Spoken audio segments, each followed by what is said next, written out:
출애굽기 30장 1절에서 10절 말씀 같이 읽도록 하겠습니다. 너는 분향할 단을 만들지니 곧 조각목으로 만들되 장이 1규빗, 광이 1규빗으로 네모 반듯하게 하고 고는 2규빗으로 하며 그 뿔을 그것과 연하게 하고 단 상면과 전후 좌우면과 뿔을 정금으로 싸고 주위에 금태를 둘을 찌며 금태 아래 양편에 금고리 둘을 만들되 곧 그 양편에 만들지니 이는 단을 매는 채를 꿰을 곳이며 그 채를 조각목으로 만들고 금으로 싸고 그 단을 증거궤 위 속죄소 맞은편 곧 증거궤 앞에 있는 장 밖에 두라. 그 속죄소는 내가 너와 만날 곳이며 아론이 아침마다 그 위에 향기로운 향을 사르되 불을 정리할 때에 살을 찌며 또 저녁 때에 등불을 켤 때에 살을 찌니 이 향은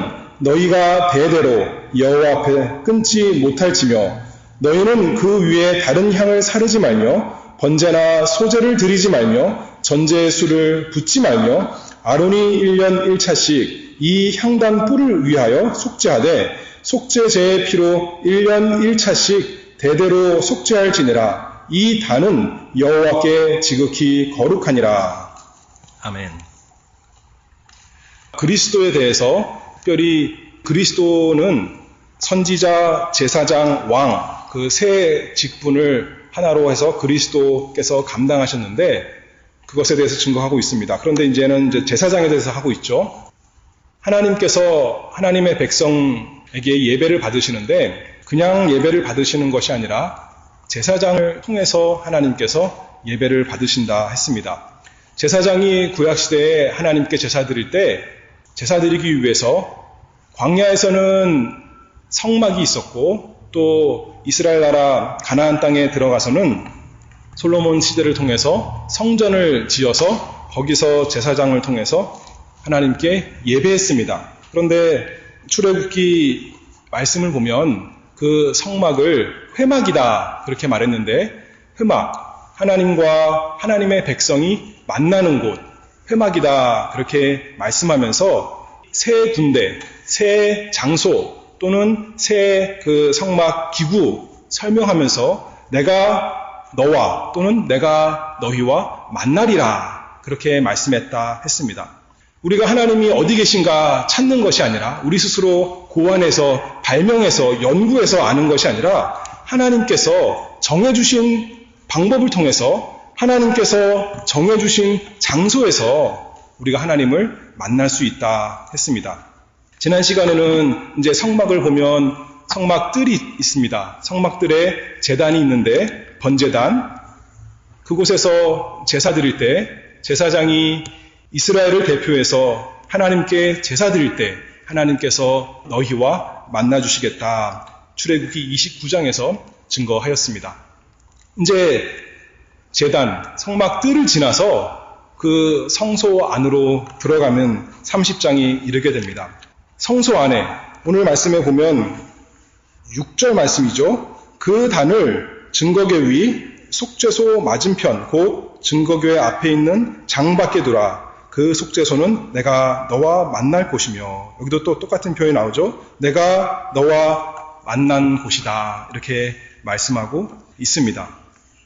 성소에는 세 가지 기구가 있었습니다. 성소에 들어가면 오른편으로 들어가는 거죠. 그러면 들어가는 관점에서 볼 때 왼쪽에는 금촛대가 있었고 오른쪽에는 떡을 놓는 상이 있었습니다. 그래서 촛대에서 날마다 그 떡을 향해서 빛이 비춰지는 거예요. 떡에는 이스라엘 지파 수만큼 12개가 있어서 이스라엘을 상징하는 것이고 그런데 촛대에서 그 이스라엘에게 언제나 빛이 비춰지는 것입니다. 하나님의 은혜가 이스라엘에게 비춰지는 것이죠.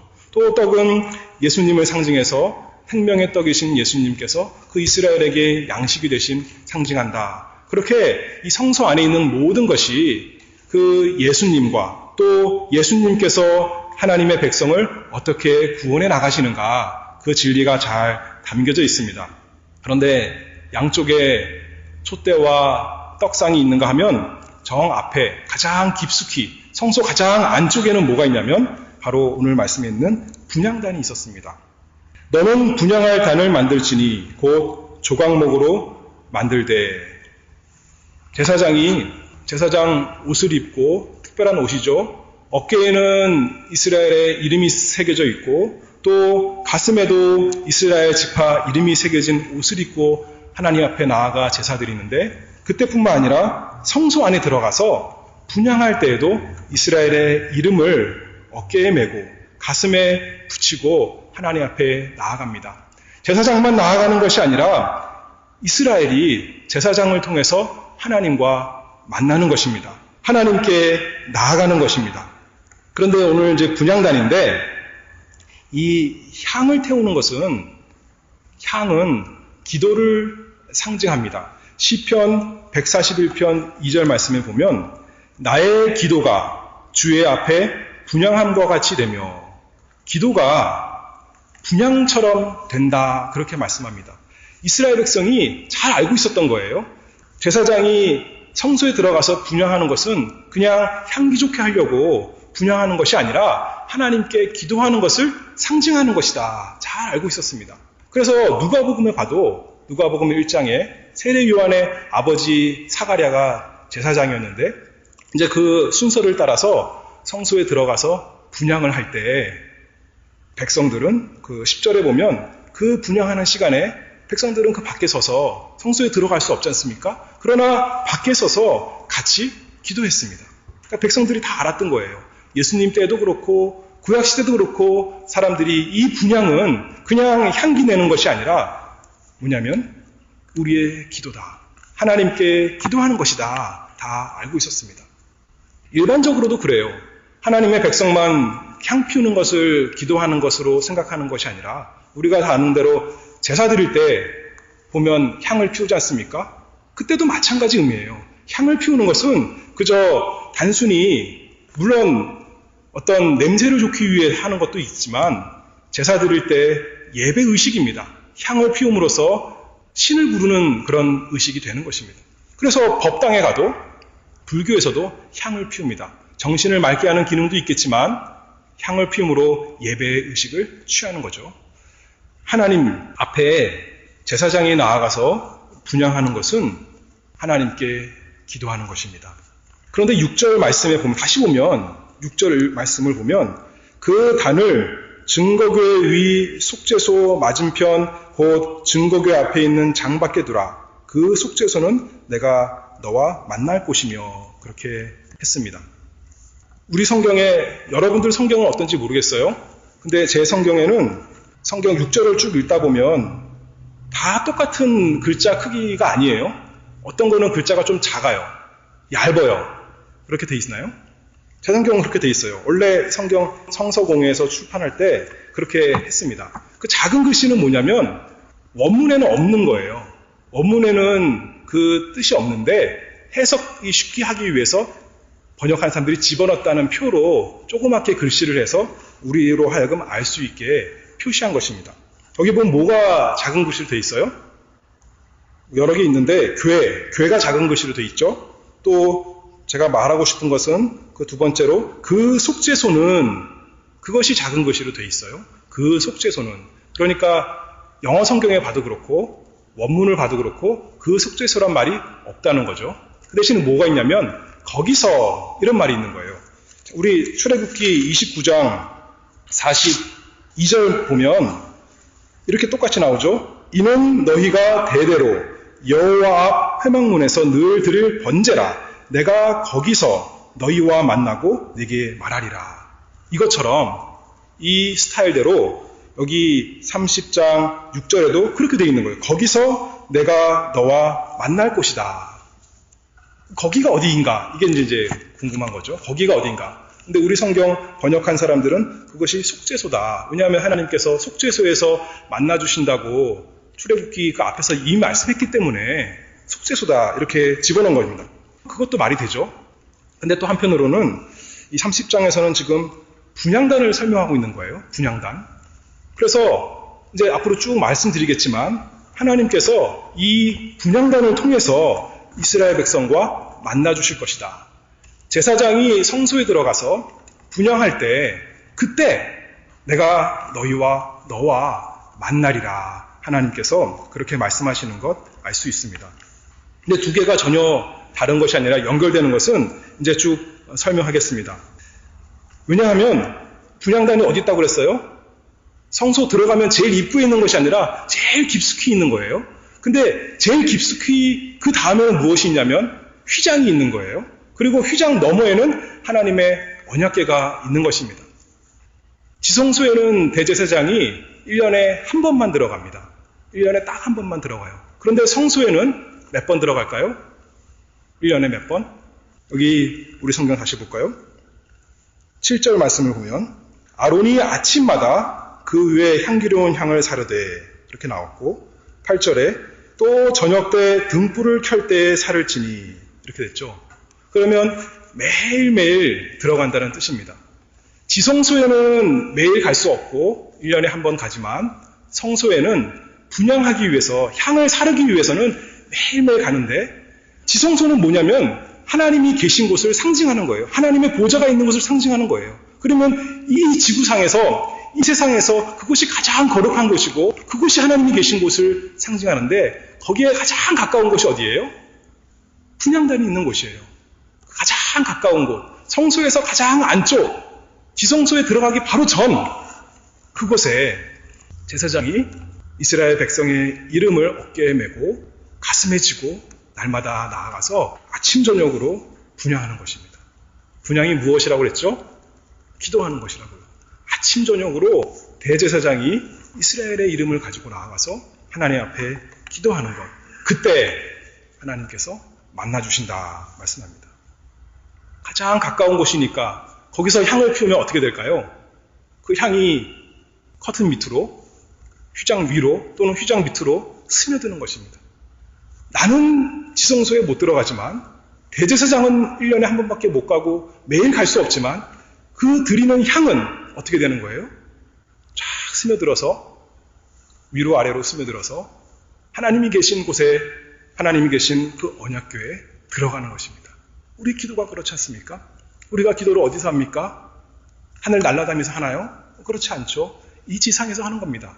골방에 들어가서 기도하는 사람도 있고 들에 가서 기도하고 산에 가서 기도하고 강가에 가서 기도하고 어디 가서 다 기도할 수 있는데 이 세상에서 기도하지만 기도하는 그 순간 그 기도가 하나님께 상달이 되는 거죠.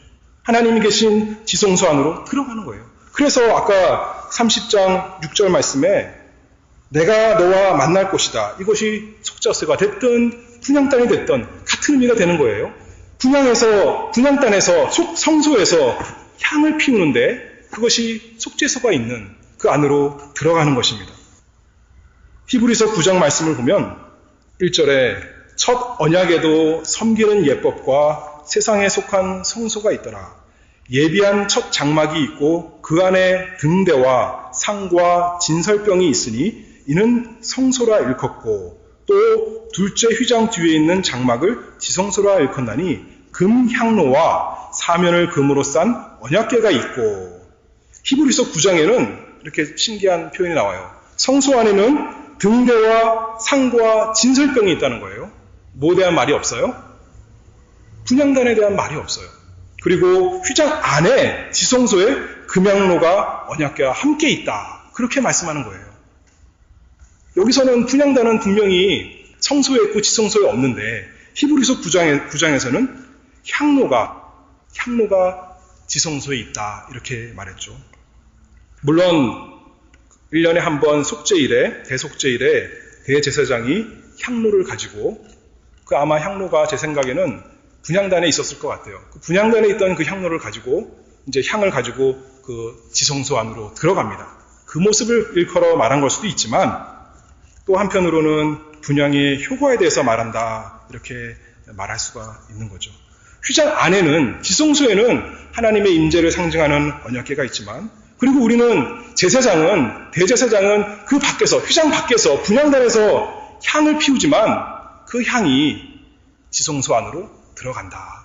이 세상에서 기도를 하지만 하나님 앞에 하늘에 계신 하나님께 그 기도가 상달이 된다. 그 모습을 이 제사장의 분향에서 우리가 살펴보고 있습니다. 그래서 기도가 얼마나 중요한 거예요? 기도가 그래서 이 세상 일이 아니라 우리에게 가장 소중한 영적의 일이고 참 대단한 일입니다. 매일매일 하나님 앞에 가장 가까이 나갈 수 있는 시간, 바로 기도인 것입니다. 기도하는 것이 쉬운가요? 쉽지 않아요. 우리 지난 주일에 말씀한 것처럼, 목사님 설명하신 것처럼 기도하는 순간 자체도, 기도할 때 우리가 또 범죄하기 쉽고 또 그것이 오히려 그러므로 저주가 될 수 있는데, 기도를 바르게 한다면, 하나님의 법대로 하나님의 명령을 따라서 잘 한다면 기도야말로 복된 것이고 하나님께 가까이 갈 수 있는 참으로 귀한 시간입니다. 그런데 주의할 점이 있습니다. 여기 7절 말씀을 보면 아론이 아침마다 그랬죠. 또 10절 말씀을 보면 아론이 1년 1차씩 이 향단불을 위하여 흡주하되, 이렇게 말씀합니다. 누구만 분향할 수 있습니까? 제사장만, 아론만 할 수 있는 거예요. 아론과 아론을 잇는 그 아들들, 아론의 족속들만 하나님 앞에 나아가서 분향할 수 있습니다. 아무나 나가서 할 수가 없어요. 왕은 할 수 있을까요? 어떻게 보면 왕이 더 높은 것 같지 않습니까? 이스라엘 나라에서. 그러나 역대하 26장 16절에 우시야 왕이 교만하여서 자기가 분향하려고 급한 마음에 성소에 들어가서 분향하려고 하다가 저주를 받아서 문둥병에 걸리고 말았습니다. 이스라엘의 왕도 할 수 없는 것이 이 분향입니다. 민수기 16장에서는 하나님께서 아론을 세우니까 다른 사람들이 레위지파인데, 레위지파 하나님이 얼마나 소중한 일을 많이 맡은 사람들입니까? 그럼에도 불구하고 또 교만하여서 고라를 중심으로 아론과 모세를 대적해서 일어났습니다. 너희들만 제사장이냐? 우리도 할 수 있다. 우리도 레위지파다. 우리도 하나님의 백성이다. 우리도 분향할 수 있다. 제사할 수 있다. 그래서 이스라엘에서 택한 족장 250명이 나와서 아론과 모세를 대적했습니다. 그때 그들이 다 하나님께서 그들에게 향로를 취하라 그랬는데, 향로를 갖고 있을 때 그들이 향을 제대로 들을 수 있었을까요? 그러지 못했어요. 그들의 향에서 불이 나와서, 향로에서 불이 나와서 그 250명을 다 불로 사릅니다. 아무나 하나님 앞에 나아가서 제사할 수 없고 향을 피울 수가 없다는 거죠. 오직 구약시대에는 아론만, 하나님께서 정하신 제사장 그 아론만 하나님께 나아가서 분향할 수 있었습니다. 그 다음날 온 이스라엘이 하나님께서 심판하신 것 보고도 원망할 때 하나님께서 진노해서 그들을 다 멸하시려고 했습니다. 그런데 민수기 16장 45절에 이렇게 말씀하죠. 하나님께서 너희는 이 회중에게서 떠나라. 내가 순식간에 그들을 멸하려 하노라 하심에 아론과 모세가 하나님 앞에 엎드렸습니다. 그래서 하나님께서 또 말씀하셔서 이제는 아론이 모세의 명을 쫓아 향로를 가지고 회중에게로 달려가서 회중 중에 연병이 시작되었지만 이제 그 백성을 위해서 속죄했습니다. 아론이 향로를 가지고 하나님께 대제사장이 기도를 상징하는 그 향로를 가지고 백성에게 죄가 만연해서 백성들이 하나님의 진노로 받아 다 연병으로 죽으려는 하는 그때에 대제사장이 향로를 가지고 백성들 앞에 달려가서 그 자리에 섰습니다. 죽은 자와 산 자 사이에 섰을 때 연병이 그치니라. 대제사장 그 아론의 피운 향이 하나님께서 그것을 즐겨 받으셔서 그의 기도가 하늘에 닿아서 백성의 생명을 살렸다 하는 그림을 볼 수가 있습니다. 구약시대의 대제사장 아론의 자손들이었다면 우리에게는 누가 대제사장이십니까? 예수 그리스도께서 우리의 대제사장이십니다. 대제사장들이 백성을 대표해서 향을 피우고 기도했다면 우리를 위해서, 우리 모든 성도들을 위해서 예수 그리스도께서 금향로에 구약시대 광야에서는 놋향로였지만 예수 그리스도께서 금향로에 향을 피워서 우리를 위해서 기도하십니다.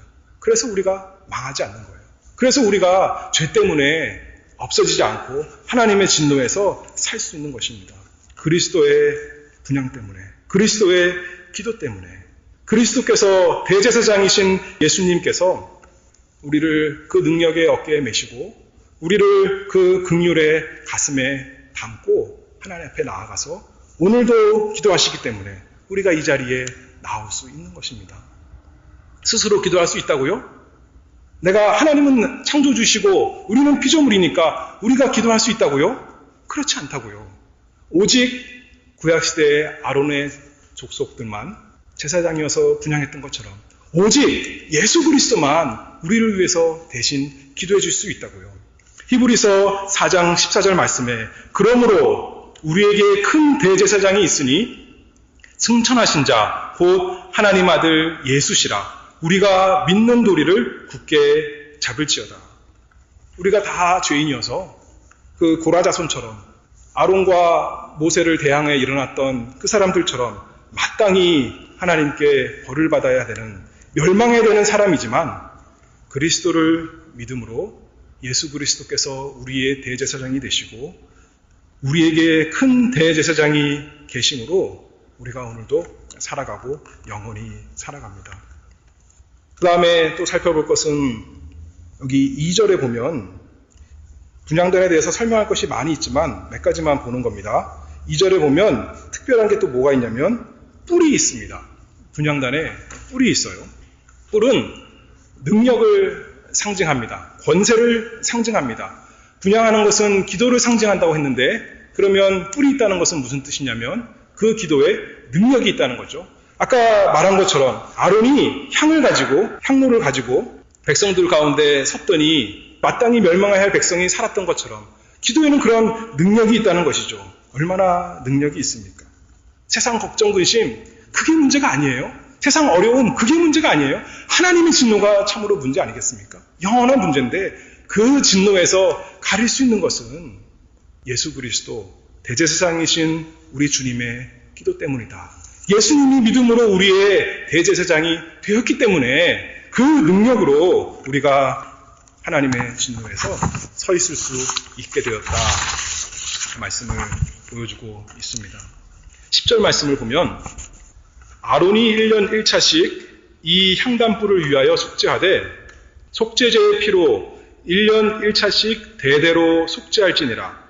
이 단은 여호와께 지극히 거룩하니라. 그런데 이 향단 뿔을 위해서 그냥 뿔만 있는 것이 아니라 이것을 어떻게 하냐면 속죄한다 그렇게 말합니다. 속죄한다는 것은 거기다가 무슨 제사를 드린다는 의미가 아닙니다. 그 앞에 나오죠. 번제나 소제를 드리지 말며 그 향단에다가 번제나 소제를 드려서 속죄를 한다 그런 뜻이 아니라 마당에 있는 성막 뜰에 있는 제단에서 번제단에서 희생 제물을 드릴 때 피가 있지 않습니까? 그 희생 제물의 피 그것을 가지고 와서 이 향단불에 바르는 것입니다. 바름으로 속죄합니다. 단순히 기도만 했다고 되는 것이 아니라 예수 그리스도께서 하늘에서 기도만 하신다고 우리가 문제가 해결되는 것이 아니라 무엇이 함께 됐다는 거예요? 예수 그리스도의 희생이 있었다는 거죠. 우리가 먼저 살펴봤지 않습니까? 번제단에서 예수님께서 자신을 다 들으셨기 때문에 우리의 대신 형벌을 받으시고 우리 대신 모든 의를 다 이루신 그 희생 제사가 있었기 때문에 그 피를 향단불에 발랐을 때 이것이 효력이 생기는 겁니다. 예수 그리스도께서 대제사장으로서 하시는 일 두 가지를 요약해봐라 라고 한다면 그래서 우리가 이 두 가지를 말씀합니다. 하나는 희생제사요, 또 하나는 기도하는 것입니다. 그래서 소요리 문답 25문에 그리스도께서 어떻게 제사장의 직분을 행하십니까? 그리스도께서는 단번에 자신을 희생제물로 드려 하나님의 공의를 만족시키며 우리를 하나님과 화목하게 하시고 또 우리를 위하여 항상 간구하심으로 제사장의 직분을 행하십니다. 예수 그리스도께서 어떻게 우리의 대제사장이신가? 번제단에서 제사를 드리시고 또 성소에 와서 하나님께 간구하심으로 우리의 대제사장이다. 그 말씀을 하고 있는 것입니다. 이사야 53장 메시아에 대한 말씀인데 12절 말씀에도 그것이 두 가지가 잘 나타나 있습니다. 그러나 실상은 그가 많은 사람의 죄를 지며 범죄자를 위하여 기도하였나니라. 많은 사람의 죄를 지었다라는 것은 희생제사를 지냈다, 희생제사를 드렸다, 그 맛을 상징한다면 범죄자를 위하여 기도하였느니라. 분향이죠. 제사와 기도, 간구, 이것이 제사장의 우리 예수 그리스도의 사역입니다. 뿌리 능력이 있기 위해서는 희생의 피로 속죄해야 되고, 또 기도는 반드시 그래서 희생을 근거로 해야 됩니다. 희생이 있었어도 그것을 하나님께 기도하지 않는다면, 제사장이 그것을 가지고 하나님께 나아가지 않는다면, 기도하지 않는다면 아무 소용이 없을 텐데, 예수 그리스도께서 우리의 대제사장으로 희생제사, 온 일생, 나면서부터 어머니 뱃속부터 십자가에서 죽으시고 그 모든 것이 우리를 위해서 하신 희생이요, 하늘에 올라가셔서 우리를 위해서 기도하시는 자신의 희생의 제사, 그 공로를 힘입어서 그것을 가지고 하나님 앞에 나아가서 간구하시는 우리 예수 그리스도가 우리의 대제사장이십니다. 그리스도께서 자신을 화목제물로 드리시고 속죄의 피를 흘리셨습니다. 하나님의 진노를 달래기 위해서 아론이 죽은 자와 산 자 사이에 섰던 것처럼 죄의 연병이 우리를 사망에 이르지 못하게 하려고 예수 그리스도께서 자신의 공로를 가지고 하나님 앞에 날마다 기도하십니다. 우리에게 그러니까 담대히 죄를 지라고 하는 걸까요? 그게 아니죠. 오히려 죄를 짓지 말라고, 죄의 형벌만 해결해 주시는 것이 아니라, 죄값만 해결해 주시는 것이 아니라 우리가 죄로 인해서 더러워진, 죄로 인한 오염까지 해결해 주기 위해서 예수님께서 희생제사를 드리시고 또 날마다 살아서 간구하시는 우리의 대제사장이십니다. 어떤 사람은 그렇게 말합니다. 예수님은 죄인을 구원하지 않을 거야. 나 같은 사람 구원할 수 없어. 근데 그게 아니죠. 예수님은 죄인을 구원하기 위해서 이 세상에 오셨습니다. 죄인에게 제사장이 필요한 것입니다. 죄인이 아니라면 담대히 하나님께 나아갈 수 있을 텐데, 우리가 다 죄인이기 때문에 대제사장, 유일한 대제사장 예수 그리스도가 우리에게 너무나 필요합니다. 우리가 남을 용서할 때는 조금 아니까 용서하는 것도 있어요. 나도 더럽고 남도 더럽고, 그리고 그 사람의 추악한 모습을 조금만 아니까, 겉으로 드러난 것만 아니까 눈 감아줄 수 있습니다. 티밖에 모르니까. 그런데 예수님은 우리의 들보를 다 아시는 전능하신 분이십니다. 우리의 죄를 우리보다 더 잘 아시는, 속속들이 다 아시는 분이십니다. 그래서 너무 더러워서, 너무 혐오스러워서, 너무 가증해서, 너무 위선자니까 예수님이 우리를 구원할 수 없을까요? 그것이 아니라 똑같은 얘기죠. 그렇기 때문에 예수님이 우리에게 필요한 것입니다. 그 죄를 아시기 때문에 예수님이 하늘보좌 내어놓으시고 이 세상에 우리를 위해서 오신 것입니다. 지금도 마찬가지로 여전히 우리가 죄인인 거 아시기 때문에 지금 하늘 성소에서 우리를 위해서 간구하시는 것입니다. 베드로에게 말한 것처럼 내가 너를 위해 기도했다. 네가 지금은 넘어질지라도 내가 너를 위해 기도했다 하는 것처럼 예수님이 우리를 위해 기도하시니까, 지금도 살아서 기도하시니까, 항상 기도하시니까 우리만 생각하면 완전히 망해버릴 텐데, 하나님 부인하고 예수 그리스도 다 갖다 내버리고 세상 쫓아갈 텐데 예수님이 우리를 위해서 기도하시니까 우리가 오늘도 조금 이렇게 살아서 예배에 나오는 것입니다. 얼마나 감사한지. 히브리서 7장 25절. 그러므로 자기를 힘입어 하나님께 나아가는 자들을 온전히 구원하실 수 있으니 이는 그가 항상 살아서 저희를 위하여 간구하심이니라. 항상 살아서. 우리 예수님 죽지 않았습니다. 이슬람 그 죽은 사람 묘에 가서 많은 사람들이 모여서 기도하고 참 구원을 구하지만 우리 예수님 항상 살아서 우리를 위하여 간구하시는 대제사장. 그러니 예수님이 기도하니까 우리는 가만히 있나요? 아이고 예수님 다 했구나. 우리는 그런 건 아닙니다. 예수님이 기도하시니까 우리도 적극적으로 기도에 참여합니다. 계시록 5장 8절 말씀을 보면 이 향은 성도의 기도들이라.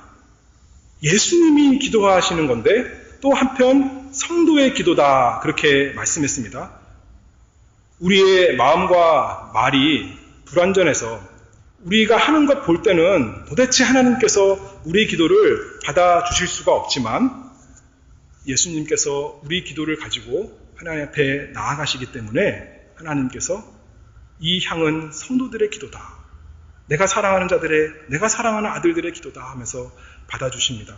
계시록 8장 3절 특이한 말씀 나오는데 또 다른 천사가 와서 제단 곁에 서서 금 향로를 가지고 많은 향을 받았으니 이는 모든 성도의 기도들과 합하여 보좌 앞 금단에 드리고자 함이라. 향연이 성도의 기도와 함께 천사의 손으로부터 하나님 앞으로 올라가는지라. 어떤 천사가 와서 그 향단 옆에 서서 향로를 가지고 거기에 향을 많이 담아서 하나님 앞에 드리는데 그 향만 드리는 것이 아니라 성도의 기도와 함께 같이 드린다. 그렇게 말씀하고 있어요. 여기서 말하는 천사는 우리가 생각하는 천사가 아니라 원래 뜻은 사자라는 뜻이겠죠. 사자. 하나님의 소식을 전하는 사자. 하나님의 일을 순종하는 사자. 여기서는 예수 그리스도를 상징합니다. 말라기의 3장 1절에 보면 예수님에 대해서 언약의 사자다. 그렇게 말씀했는데 언약을 담당하는 사자. 그 사자가 우리의 대제사장인 그리스도께서 제단 곁에 서서 금향로를 가지고 기도할 때 우리의 기도가 합해져서 하나님 앞에 올라간다. 그리스도께서 기도하시기 때문에 우리가 기도합니다. 우리의 기도가 상달되는 것입니다. 그러니 우리가 기도하는 것보다 더 좋은 것으로 주시는 거예요. 우리가 기도한 만큼 어떤 사람은 그래요. 기도한 대로 된다. 물론 맞습니다. 그런데 그것만 되면 우리에게 참 소망이 없을 텐데 그것만 되는 것이 아니라 여기 보니까 다른 천사가 와서 금향로에다가 많은 향을 받은 거예요. 그걸 가지고 하나님께 드리기 때문에 우리가 또 많은 은혜를 받게 됩니다. 하나님께서 우리가 기도한 대로만 되는 것이 아니라 기도한 것 이상으로 우리에게 베풀어 주시거든요. 엘리야가 바알 선지자들 싸움에서 이겼지만 마음이 상해서 하나님 앞에 기도할 때 하나님 나를 차라리 죽여주시옵소서. 하나님 그래 너는 신실한 종이니 너의 기도를 들어주겠다 하셨나요? 그런 게 아니죠. 그러면 안 되잖아요. 그런 것이 아니라 오히려 엘리야가 어떻게 됐어요? 우리가 잘 아는 대로 죽음을 보지 않았어요. 그렇죠? 나를 죽여달라고 기도했는데 그것만 기도했으면 그 기도가 큰일 나는 거지만 그 기도만 있는 것이 아니라 누구의 기도가 함께 있다고요? 대제사장이신 예수 그리스도의 기도가 함께 있으니 그게 뒤바뀌어서 죽는 것이 아니라 오히려 죽음을 맛보지 아니하고 불병거 타고 하늘에 올라가고 나중에 바알 선지자들이 다 또 죽임을 당하게 되는 것 우리가 성경을 통해 볼 수가 있습니다. 그래서 우리가 담대히 기도합니다. 어떨 때는 내가 기도도 못하는데 내 말주변도 없고 뭘 기도해야 될지도 잘 모르겠는데 나 같은 거 어떻게 하나님께서 받아주실까 하지만 그때 이 엘리야의 기도를 생각하시기 바랍니다. 어쨌든 간에 우리는 하나님께 기도해야 되지 않습니까? 어쨌든 간에 우리 마음속에 답답한 것이 너무나 많지 않습니까? 그것을 가지고 엘리야처럼 하나님께 나아갑니다. 예수 그리스도를 믿고 예수 그리스도께서 나의 대제사장이신 것, 나 대신에 금향로에 많은 향을 담고 하나님 앞에 내 기도랑 섞어서 하신다는 것. 그것 언제나 기도하고 우리가 하나님 앞에 기도합니다. 그랬더니 계시록 8장 계속 5절 말씀을 보면 천사가 향로를 가지고 단 위에 불을 담아다가 땅에 쏟음에 뇌성과 음성과 번개와 지진이 나더라. 향로를 가지고 불을 담아다가 땅에 쏟았다 했습니다. 그랬더니 땅에서 뇌성과 음성과 번개와 지진이 나더라. 땅에 큰 역사가 일어난 것입니다. 정말 뇌성과 음성과 번개와 지진.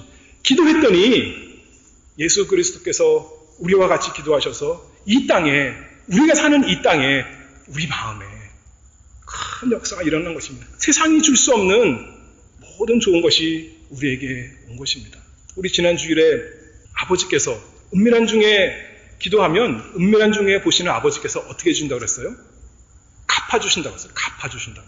여기 그거 아닙니까? 땅에 쏟은 거예요. 우리 마음에 큰 평화가 옵니다. 기도하기 전에는 참 슬퍼서 하나님 앞에 들어갔는데 골방에 들어갔는데 기도하고 나올 때는 어때요? 마음이 편안해지는 것입니다. 한나가 기도하기 전에는 울면서 하나님 앞에 나아가서 정말 미친 사람처럼 그렇게 기도했는데 이제 기도 끝나고 돌아갈 때는 얼굴에 다시는 수색이 없었던 것처럼 하나님께서 갚아주신다 하는 것입니다. 세상이 줄 수 없는 마음의 평강을 주시고 세상이 줄 수 없는 기쁨을 주시고 모든 좋은 하나님의 은혜를 주셔서 이제 내 얼굴을 보는 사람이 다른 사람들도 다 알 수 있는 것입니다. 아, 하나님께서 기도를 들어주셨구나. 그 역사가 우리에게 있다는 것이죠. 뇌성과 음성과 번개와 지진이 나더라. 만물을 다스리시는 하나님, 특별히 우리 영혼을 다스리시는, 우리 마음을 주장하시는 하나님께서 우리 기도에 그리스도 때문에, 대제사장이신 우리 예수님의 그 기도 때문에, 오늘도 나를 대신해서 나를 위해서 기도하시는 예수님 때문에 그 기도에 역사하신다. 우리가 언제나 잊지 말아야겠습니다. 그러므로 우리는 날마다 예수님과 함께 기도하고 예수님처럼 기도합니다. 예수님이 골방에 들어간지는 잘 모르겠지만 빈들에 아무도 없는 데 가서 한적한 곳에 가서 기도하신 것처럼 우리도 은밀한 시간에 은밀한 장소에 나아가서 하나님께 기도하기를 원합니다. 복잡한 거 다 이 세상 거 다 내려놓고 하나님 앞에 나아가서 금향로에 향을 담는 것입니다. 오직 그리스도를 믿음으로.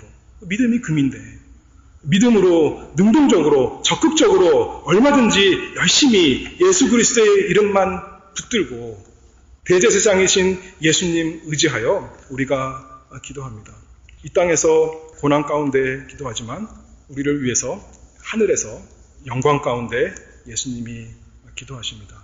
우리는 앞에 잠깐 보이는 것, 바로 앞에 보이는 것만 걱정하면서 기도하지만 모든 것을 다 아시는 영원하신 하나님께서, 하나님이신 예수 그리스도 우리 대제사장께서 우리를 위해서, 하나님의 영광을 위해서 기도하십니다. 그러니 날마다 기도하는 우리가 되야겠습니다.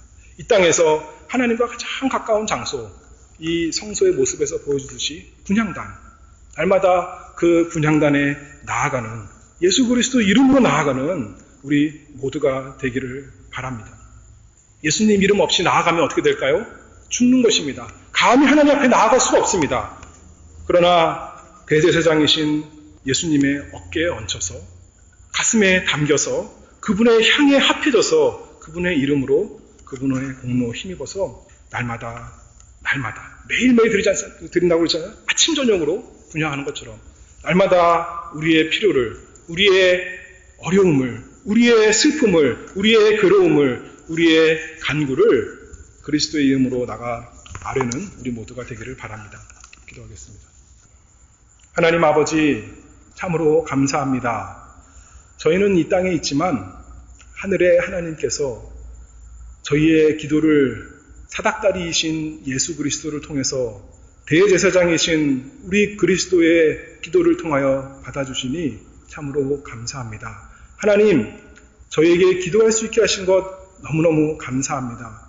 날마다 기도하라고 하시니 참으로 감사합니다. 아침 저녁으로 기도하라 하시니 감사합니다. 필요한 거 있을 때, 문제가 있을 때 얼마든지 나오라 하시니 너무너무 감사합니다. 하나님, 우리에게 대제사장이신 예수 그리스도 주셨사오니 날마다 아침마다 저녁마다 하루 종일 기도하면서 살아가는 저희가 될 수 있도록, 특별히 또 은밀한 곳에 은밀한 시간에 가서 하나님께 우리 죄를 고백하고 우리의 간구를 아뢰는 저희가 되도록 은혜 주시기를 간절히 바라오며 예수님의 이름으로 기도하옵나이다.